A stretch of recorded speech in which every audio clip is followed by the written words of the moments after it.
True Light Network. Truly beyond truth.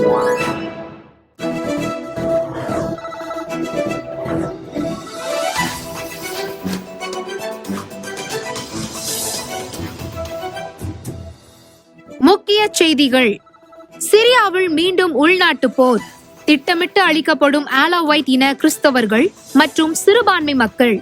கிறிஸ்தவர்களை முழுமையாக அழித்துவிட வேண்டும் என்ற மதவாதிகளின் அட்டூழியத்தால் 1000க்கும் அதிகமானோர் கொல்லப்பட்டனர்.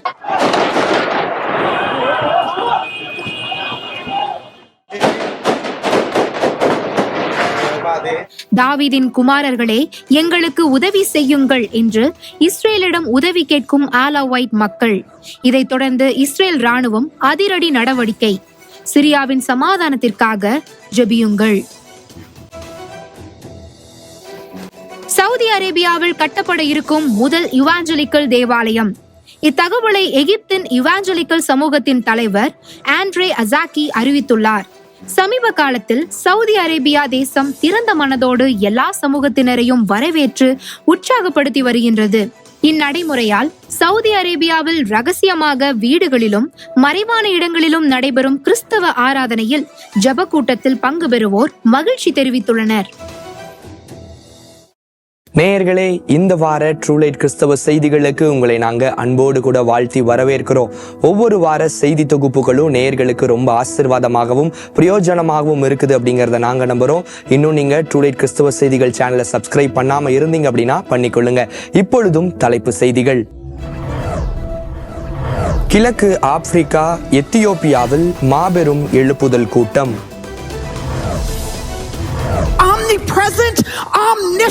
உலகின் 7 கண்டங்களில் உள்ள சபைகள் ஒன்று சேர்ந்து உலக எழுப்புதலுக்காக பிரார்த்தனை. கம்போடியாவில் எழுப்புதல் காரணமாக 5 லட்சமாக உயர்ந்தது கிறிஸ்தவர்களின் எண்ணிக்கை. 20 வருடங்களுக்கு பிறகு டிஸ்னியில் வரும் வேத கதாபாத்திரங்கள். சுவிசேஷம் சொல்லாத இடத்தில் சுவிசேஷம் அறிவித்த பெண். தேவனை மகிமைப்படுத்தும் அமெரிக்க கால்பந்து வீரர். ஆந்திர மாநிலத்தில் கூடிய லட்சக்கணக்கான விசுவாசிகள். காசாவில் அழிந்து வரும் கிறிஸ்தவ மக்கள். அந்தமான் தீவுகளில் சுவிசேஷம் அறிவிக்கும் வாலிபர்கள். நேயர்களே, இனி விரிவான செய்திகள். கிழக்கு ஆப்பிரிக்கா எத்தியோப்பியால ஒரு மாபெரும் சுவிசேஷ கூட்டம் நடந்திருக்கு. அந்த சுவிசேஷ கூட்டத்துல லட்சக்கணக்கான ஜனங்கள் பங்கு பெற்றிருக்கிறாங்க. அதை குறித்ததான ஒரு செய்தி தொகுப்பை வாங்க பார்க்கலாம். கிழக்கு ஆப்பிரிக்காவை சேர்ந்த எத்தியோப்பியா நாடு 1974 முதல் 1991 வரை கம்யூனிஸ்ட் நாடாக இருந்தது. அந்த காலகட்டத்தில் கிறிஸ்தவர்கள் அதிகமாக துன்புறுத்தப்பட்டனர். சிறு சிறு குழுக்களாக இருந்த கிறிஸ்தவ விசுவாசிகள் தங்கள் விசுவாசத்தை காத்துக்கொண்டு ஒருவருக்கொருவர் உற்சாகப்படுத்தி இன்று 1/3 கிறிஸ்தவர்கள் எத்தியோப்பியா தேசத்தில் வாழ்கின்றனர். இந்த மாதம் எத்தியோப்பியாவின் அடிஸ் அபாபாஸ் மெஸ்கில் ஸ்கொயரில் நடைபெற்ற சுவிசேஷ கூட்டத்தை பில்லி கிரஹாம் எவாஞ்சலிஸ்டிக் அசோசியேஷன் நடத்தினார்கள். இந்த மாபெரும் சுவிசேஷ கூடுகையில் 3,20,000 பேர் கலந்து கொண்டனர். சுவிசேஷகர் பிராங்க்லின் கிரஹாம் தேவ செய்தி அளித்து அனைவரையும் ஆண்டவருக்குள் வழி நடத்தினார்கள். And I want to ask a question. Is time running out for you? You see, God made you. God created you. God loves you. He took your sins and my sins and he went to the grave. ஆண்டவருடைய வார்த்தை கேட்டவர்கள் பெரும் திரளாக இயேசு கிறிஸ்துவுக்குள் தங்கள் வாழ்வை அர்ப்பணித்தனர். கூட்டம் நடைபெற்ற மைதானத்தில் நிற்பதற்கு கூட இடமில்லாத அளவு லட்சக்கணக்கான எத்தியோப்பிய மக்கள் இக்கூடுகையில் கலந்து கொண்டு தேவனை ஆராதித்தனர்.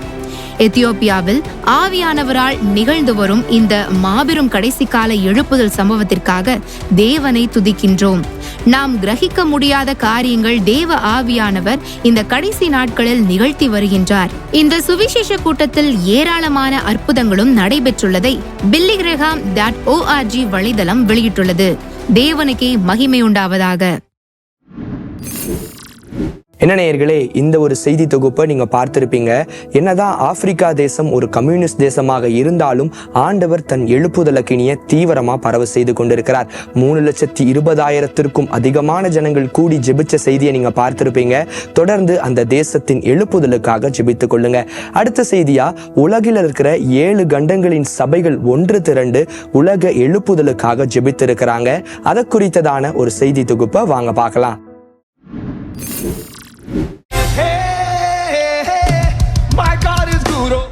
வரலாற்றில் காணாத சிறப்பு நிகழ்வு ஒன்று அமெரிக்காவின் டெக்சாஸில் உள்ள டாலஸில் நடந்திருக்கிறது.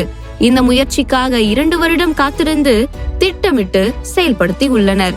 That Jesus Christ died for your sins and that God raised him from the dead. And if you Gather 25 என்கிற இந்த கிறிஸ்தவ நிகழ்ச்சியில் 25 மணி நேரம் தொடர் பிரார்த்தனை மற்றும் ஆராதனை நடந்திருக்கிறது.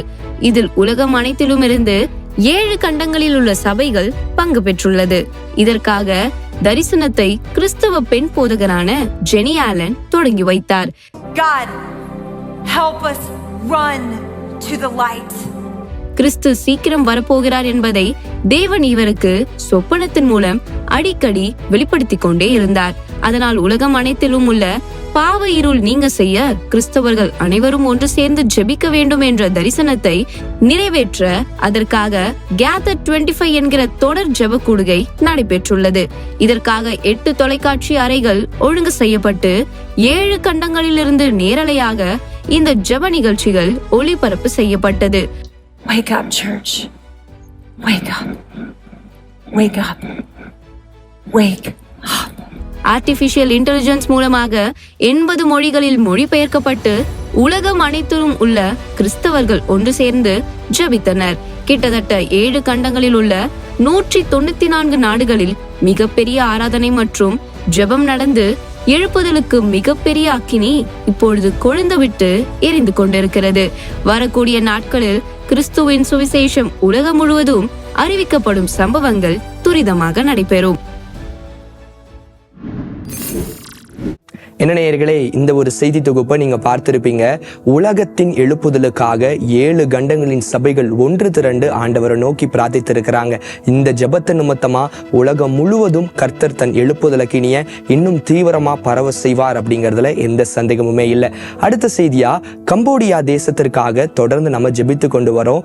இந்நிலையில அந்த தேசத்திற்குள்ள எழுப்புதலுக்கு ஏதுவான அறிகுறிகள் உண்டாயிருக்கு. அதன் விளைவா 5 லட்சத்திற்கும் அதிகமாக கிறிஸ்தவர்களின் எண்ணிக்கை உயர்ந்திருக்கு. அதை குறித்ததான ஒரு செய்தி தொகுப்பை வாங்க பார்க்கலாம். தென்கிழக்கு ஆசியாவில் உள்ள கம்போடியா என்கிற நாட்டில் இப்பொழுது எழுப்புதல் பரவி கொண்டிருக்கிறது. இங்கு அநேகர் கிறிஸ்துவின் அன்பை ருசித்து ஞானஸ்தானம் பெற்று வருகிறார்கள். அங்கு இருக்கிற பாத்வே சர்ச் என்கிற சபையை சார்ந்த போதகர் டிராவஸ் ஜான்சன் அவருடைய இணையதள பக்கங்களில் கம்போடியா எழுப்புதலை குறித்தான காணொளியை பதிவு செய்து வருகிறார். அவர் கூறினது, கம்போடியாவில் இப்பொழுது அப்போஸ்தலரின் புத்தகத்தில் நடப்பது போன்று நடந்து கொண்டிருக்கிறது. இந்த நாட்டை பற்றி பார்த்தோமானால் 1970களில் பால்போட் அரசாங்கத்தால் 3 மில்லியன் கம்போடிய மக்கள் படுகொலை செய்யப்பட்டனர். ஜனத்தொகையில் 25% மக்கள் கொல்லப்பட்டனர். 1990களில் கிறிஸ்தவர்களின் எண்ணிக்கை வெறும் 1 to 2000 மட்டுமே இருந்தது. ஆனால் கடந்த 30 வருடங்களில் கிறிஸ்தவர்களின் எண்ணிக்கை 5 லட்சமாக உயர்ந்துள்ளது என்பது அதிசயமான காரியமே. கம்போடியாவில் மொத்த ஜனத்தொகையில் இப்பொழுது 2.8% மக்கள் கிறிஸ்தவர்களாய் மலர்ச்சி பெற்ற வாழ்க்கையை வாழ்ந்து வருகின்றனர். ஒரு பக்கம் எழுப்புதல் பரவி கொண்டிருந்தாலும் இருளான பக்கங்களும் அந்நாட்டிற்கு இருக்கிறது. அநேக சிறு பிள்ளைகள் இங்கு பாலியல் ரீதியாக துன்பப்படுத்தப்படுகிறார்கள். சிறு பிள்ளைகள் பாலியல் தொழிலுக்காக விற்கப்படுகின்றனர். கம்போடியா நாட்டில் உள்ள சிறுவர்களுக்காக நாம் ஜெபிப்போம். என்ன நேயர்களே, ஜெபிக்கிற ஒவ்வொரு காரியத்திற்கும் கர்த்தர் பதில் தருகிறத நம்ம பார்க்கிறோம் இல்லையா? தொடர்ந்து கம்போடியால இன்னும் தீவிரமா எழுப்புதல் அக்கினி பரவணும் அப்படிங்கிறதுக்காக ஜெபித்துக் கொள்ளுங்க. இப்பொழுதும் ஒரு சிறிய இடைவேளை, தொடர்ந்து செய்திகளை பார்க்கலாம். இருக்கரம் இணைந்து இறைவனின் ஆசி பெற்று இரு மனதையும் இணைக்கும் ஓர் பந்தம் என்றும் உங்களுடன் இருக்கும் சொந்தம் நம் bells and rings. 1 lakh profiles, 10,000 successful marriages, personalized service, personal meeting arrangements. For free registrations, log on to www.bellsandringsmatrimony.com. For more details, contact 9500 5852, 9500 5853, an exclusive Christian wedding consultant.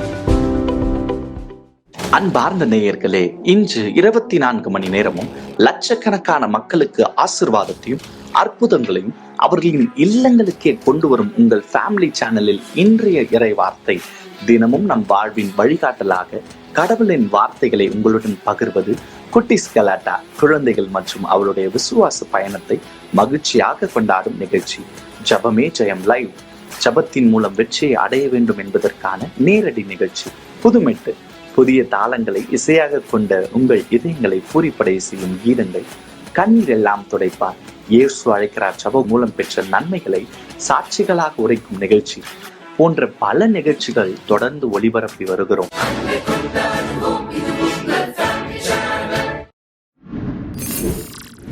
நேயர்களே, மீண்டுமாக ட்ரூலைட் கிறிஸ்தவ செய்திகளுக்கு உங்களை நாங்கள் அன்போடு வாழ்த்தி வரவேற்கிறோம். அடுத்த செய்தியா, பல ஆண்டுகளுக்கு பிறகு டிஸ்னி தயாரிக்கிற திரைப்படங்கள்ல கிறிஸ்தவ கதாபாத்திரங்கள் இடம்பெற்று வருகிறது.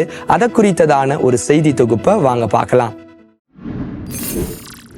This is good because it's high stakes and that's the kind we like. Disney தயாரிப்பாளர்கள் கிறிஸ்தவ விசுவாசத்தை வெளிப்படுத்தும் கதாபாத்திரத்தை அவர்கள் கதைகளிலும் கொண்டு வர ஆரம்பித்திருக்கின்றனர். டிஸ்னி பொதுவாக கற்பனையாக கதை சொல்வதில் வல்லவர்கள் மற்றும் திறமை மிக்கவர்கள். டிஸ்னி நிறுவனம் உலக புகழ் பெற்றது. டிஸ்னி இன்று வரை தனித்து விளங்குகிறது மற்றும் டிஸ்னி தொழில்நுட்ப வல்லுநர்கள் உலக புகழ் பெற்றவர்கள். தேவன் அவர்களுக்கு மிகுந்த ஞானத்தை அளித்திருக்கிறார். டிஸ்னியில் 20 ஆண்டுகளுக்கு மேலாக கிறிஸ்தவ விசுவாசத்தை கொண்ட கதாபாத்திரங்களை அவர்கள் கதைகளில் பார்ப்பது மிகவும் அரிதாக இருந்தது. 2007 பிரிட்ஜ் ஆஃப் டெரபித்தியா படத்துக்கு பிறகு டிஸ்னியில் எந்தவிதமான கிறிஸ்தவ கதாபாத்திரங்களும் இடம்பெறவில்லை. இப்போது டிஸ்னி வெளியிட்டுள்ள வின் ஆர் லாஸ் சீரிஸ் கிறிஸ்தவ விசுவாசத்தை பிரதிபலிக்கும் வகையான கதாபாத்திரங்களை அமைத்துள்ளது. Here you go, Frank. Your single soy latte.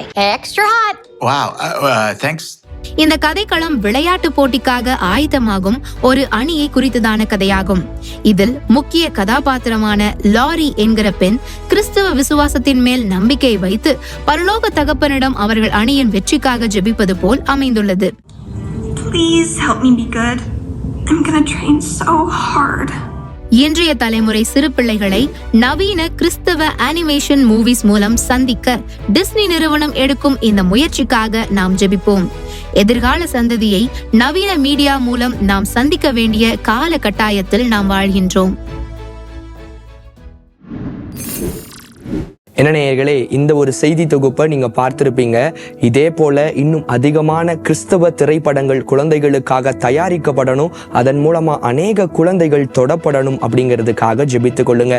அடுத்த செய்தியா, கென்யால சுவிசேஷம் சொல்லாத ஒரு இடத்திற்கு ஒரு பெண்மணி தனியா பயணித்து சென்று சுவிசேஷம் அங்க இருக்கிற ஜனங்களுக்கு அறிவித்திருக்கிறாங்க.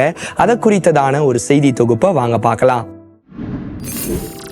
Operations at the community centre என்கிற நிறுவனத்தின் தலைவரான ஆங்கி மேகோலுஸ் என்கிற பெண்மணி இப்போது ஆப்பிரிக்கா பகுதிகளின் குறிப்பாக கென்யா பழங்குடியினர்கள் மத்தியில் சுவிசேஷம் போகாத இடத்திற்கு சென்று அவர்களிடத்தில் சுவிசேஷத்தை கூறிக்கொண்டிருக்கிறார்.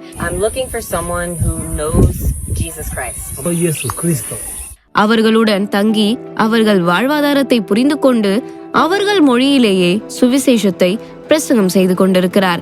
அங்கு ஆங்கி மோகோலிஸ் அநேகம் பேரை ஆதாயப்படுத்தி இருக்கிறார். அநேகர் மனம் திரும்பி இயேசுவினிடத்தில் தங்கள் வாழ்க்கையை அர்ப்பணித்திருக்கின்றனர். அந்த பெண்மணி சுவிசேஷத்தை அவர்களுக்கு அவர்கள் மொழியிலேயே மொழிபெயர்ப்பு செய்து போதிக்கும் ஒரு காணொளியை இப்போது பார்க்கலாம். Who is now born again, who has gave their lives to Jesus? Raise your hand.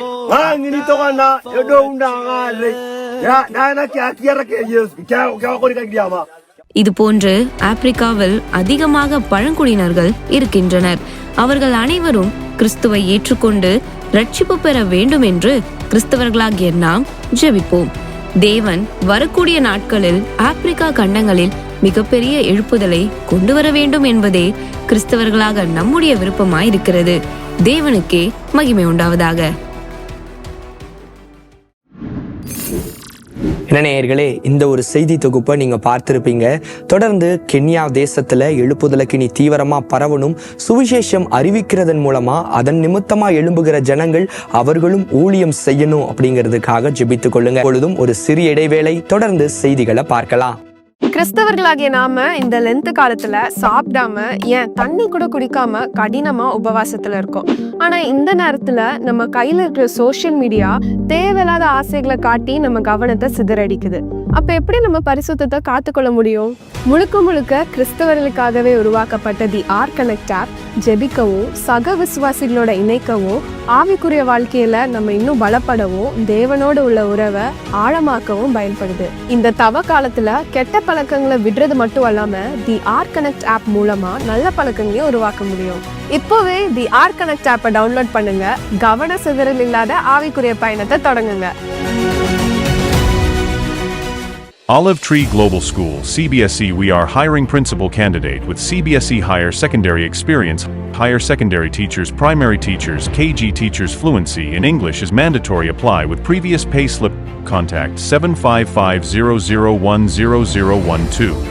Walk-in interview. Olive Tree Global School between 9 a.m. to 4 p.m. on weekdays.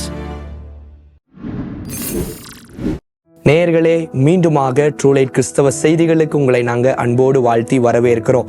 அடுத்த செய்தியா, ஆந்திர மாநிலத்தில் கூண்டூர் பகுதி பக்கத்தில் இருக்கிற ஒரு சின்ன கிராமத்தில் ஹொசன்னா ஊழியங்கள் மூலமாக நடத்தப்பட்ட 48வது கூடார பண்டிகையில் அநேக லட்சக்கணக்கான ஜனங்கள் கூடி ஆண்டவரை ஆராதித்திருக்கிறாங்க. அதை குறித்ததான ஒரு செய்தி தொகுப்பை வாங்க பார்க்கலாம்.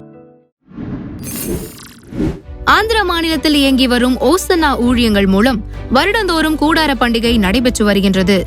இந்த வருடம் மார்ச் 6ஆம் தேதி முதல் 9ஆம் தேதி வரை இந்த வருடாந்திர கூடுகை குண்டூர் அருகிலுள்ள ஒரு லேமல்லே கிராமத்தில் 100 ஏக்கர் நிலப்பரப்பில் சிறப்பாக நடைபெற்றது. ஓசன்னா ஊழியங்கள் போதகர் ஏசன்னா அவர்களால் நிறுவப்பட்டது. இந்த ஆண்டு 48வது கூடார பண்டிகை கர்த்தருடைய நாமத்தின் மகிமைக்கென்று நடைபெற்றது. இந்த கூடார பண்டிகையை மூத்த போதகர் ஜான் வெஸ்லி அவர்கள் தலைமையில் ஏற்பாடுகள் அனைத்தும் செய்யப்பட்டது. பெரிய அளவில் ஏற்பாடு செய்யப்பட்டிருந்த இந்த கூடார பண்டிகையில் லட்சக்கணக்கான மக்கள் அந்த மைதான வளாகத்திலேயே தங்கி கூடுகையில் பங்கு பெற்றனர். ఆత్మీయులందరిలో ప్రేమ తత్వం మూర్తి భవించును గాక. యేసుక్రీస్తు అంటారు. சிறப்பு செய்தியாளராக சகோதரர் மோகன் சிலாசரஸ் அவர்கள் கலந்து கொண்டு தேவ செய்தி அளித்தார்கள். 48 வருஷமாக இந்த கூடார பண்டிகையை கர்த்தர் ஆசீர்வாதமாய் நடத்தி வருகிறார். கர்த்தர் தெரிந்து கொண்ட இடத்தில் நின்று கொண்டிருக்கிறோம். மற்றும் ஓசனா ஊழியங்களின் மூத்த தலைவர்கள் செய்தி அளித்து ஜெப நேரத்தையும் பாடல் வேளையையும் நடத்தினார்கள்.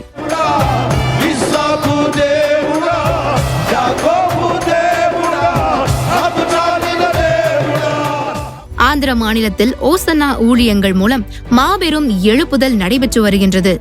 ஆந்திரா மற்றும் தெலுங்கானா மாநிலத்தில் நிகழ்ந்து வரும் மாபெரும் அறுவடைக்காக விசுவாசிகள் மத்தியில் நடைபெற்று வரும் கடைசி கால எழுப்புதல் நிகழ்வுகளுக்காக ஆண்டவரை துதிப்போம். என்ன நேயர்களே, இந்த ஒரு செய்தி தொகுப்பை நீங்க பார்த்திருப்பீங்க. ஓசன்னா ஊழியங்கள் மூலமாக நடத்தப்பட்ட கூடார பண்டிகையில அநேக ஜனங்கள் கூடி ஆண்டவரை ஆராதித்திருக்கிறாங்க. ஆண்டவர் ஒவ்வொரு ஜபங்களையும் கேட்டு உலகம் முழுவதுமா எழுப்புதலக்கினிய பரவ செய்வார் அப்படிங்கிறதுல எந்த சந்தேகமுமே இல்லை. அடுத்த செய்தியா, காசால நடந்து கொண்டிருக்கிற செய்திகள் நம்ம அறிந்திருக்கிறோம். தொடர்ந்து போர் முழக்கங்கள் அங்க எழும்பிக் கொண்டிருக்கிற இந்த நிலையில கிறிஸ்தவர்களின் எண்ணிக்கை குறைந்து வருகிறது. அதை குறித்ததான ஒரு செய்தி தொகுப்பை வாங்க பார்க்கலாம். காசாவில் யுத்தம் நடைபெறுவது நம் அனைவரும் அறிந்ததே. அங்கு ஒவ்வொரு நாட்களும் கிறிஸ்துவர்களின் எண்ணிக்கை குறைந்து கொண்டே வருகிறது. காசாவின் எதிர்காலம் கேள்விக்குறியாய் இருக்கிறது. இன்டர்நேஷனல் கிறிஸ்டியன் கன்சர்னின் அறிக்கையின்படி அங்கு யுத்தத்திற்கு முன்பாக கிறிஸ்துவர்களின் எண்ணிக்கை 1000க்கும் குறைவாக இருந்திருக்கிறது. யுத்தத்தின் விளைவால் 25% கிறிஸ்துவர்கள் பிற நாடுகளுக்கு தப்பி சென்று விட்டார்கள் மற்றும் 25% பேர் காசாவை விட்டு வெளியேறுவதற்கு விண்ணப்பம் செய்திருக்கிறார்கள். இப்பொழுது நடந்து கொண்டிருக்கும் யுத்தத்தினால் காசாவில் இருக்கும் கிறிஸ்துவர்கள் மிகுந்த உபத்திரவத்தை சந்தித்துக் கொண்டிருக்கிறார்கள். 2007ஆம் ஆண்டு காசாவை அமாஸ் கைப்பற்றியதிலிருந்து இன்று வரை காசாவில் உள்ள கிறிஸ்துவர்களுக்கு எதிர்காலத்தை குறித்தான நம்பிக்கை குழப்பத்திற்குரிய சூழ்நிலையாகவே இருக்கிறது. கடந்த 2023ஆம் ஆண்டு அக்டோபர் 7ஆம் தேதி இஸ்ரேலுக்கும் காசாவுக்கும் ஏற்பட்ட யுத்தத்தினால் 37% கட்டடங்கள் இடிக்கப்பட்டு மக்களின் வாழ்வாதாரத்தை கேள்விக்குறியாக்கி இருக்கிறது. காசாவில் உள்ள கிறிஸ்துவர்களுக்காக ஜெபிக்க வேண்டியது கிறிஸ்துவர்களாகிய நம்முடைய கடமையாக இருக்கிறது. கிறிஸ்துவர்கள் பயமின்றி காசாவில் தேவனை ஆராதிக்க சூழ்நிலைகள் மாற நாம் ஜெபிப்போம். என்ன நேயர்களே, இந்த ஒரு செய்தி தொகுப்பை நீங்க பார்த்திருப்பீங்க. தொடர்ந்து காசா பட்டணம் மீண்டுமா கட்டப்படணும், அங்க இருக்கிற ஜனங்கள் கிறிஸ்தவர்கள் எல்லோரும் பாதுகாக்கப்படணும் அப்படிங்கிறதுக்காக ஜெபித்துக் கொள்ளுங்க. அடுத்த செய்தியா, அந்தமான் தீவுகள் அப்படின்னு சொன்னாலே அது ஒரு சுற்றுலாத்தலம். அங்க 800க்கும் அதிகமான சின்ன சின்ன தீவுகள் இருக்கு. அதுல இருக்கிற சில தீவுகள்ல வாலிபர்கள் எழும்பி சுவிசேஷத்தை அறிவித்திருக்கிறாங்க. அதை குறித்ததான ஒரு செய்தி தொகுப்பை வாங்க பார்க்கலாம்.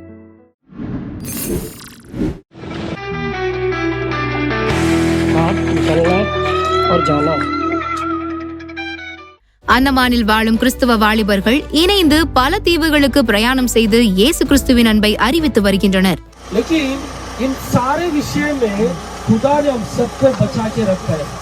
கடல் வழியாய் பிரயாணம் செய்து பல மணி நேரம் நடந்து சென்று அத்தீவுகளில் வாழும் மக்களுக்கு சுவிசேஷ கூட்டம் நடத்தி அநேகரை கிறிஸ்துவண்டை வழிநடத்தி வருகின்றனர்.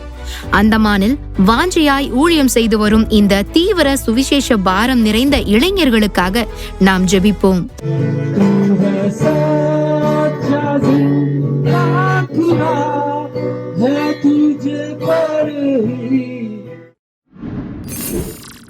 என்ன நேயர்களே, இந்த ஒரு செய்தி தொகுப்பை நீங்க பார்த்திருப்பீங்க. தொடர்ந்து அந்தமான் தீவுகள்ல மக்கள் வாழும் ஒவ்வொரு தீவுகளுக்குள்ளேயும் சுவிசேஷம் இன்னும் பிரசங்கிக்கப்படணும், சுவிசேஷம் அறிவிக்கிறவர்கள் எழுமணும் அப்படிங்கிறதுக்காக ஜெபித்துக் கொள்ளுங்க. இந்த வார ட்ரூ கிறிஸ்தவ செய்திகளின் ஒவ்வொரு செய்தி தொகுப்புகளும் கண்டிப்பா உங்களுக்கு ஆசீர்வாதமாகவும் பிரயோஜனமாகவும் இருந்திருக்கும் அப்படிங்கிறத நாங்க நம்புறோம். நம்ம நிகழ்ச்சியின் செய்தி தொகுப்பின் லிங்கை உங்களுடைய ஃப்ரெண்ட்ஸ் அண்ட் ஃபேமிலிக்கு ஷேர் பண்ணுங்க. ட்ரூ லைட் கிறிஸ்தவ செய்திகள் சேனலை சப்ஸ்கிரைப் பண்ணுங்க. அடுத்த வாரம் உலக அளவில் நடக்கிற கிறிஸ்துவ செய்திகளோடு உங்களை வந்து சந்திக்கும் வரை உங்களிடமிருந்து விடை பெறுவது ஜான் இன்ஃபன்ட் ரீகன்.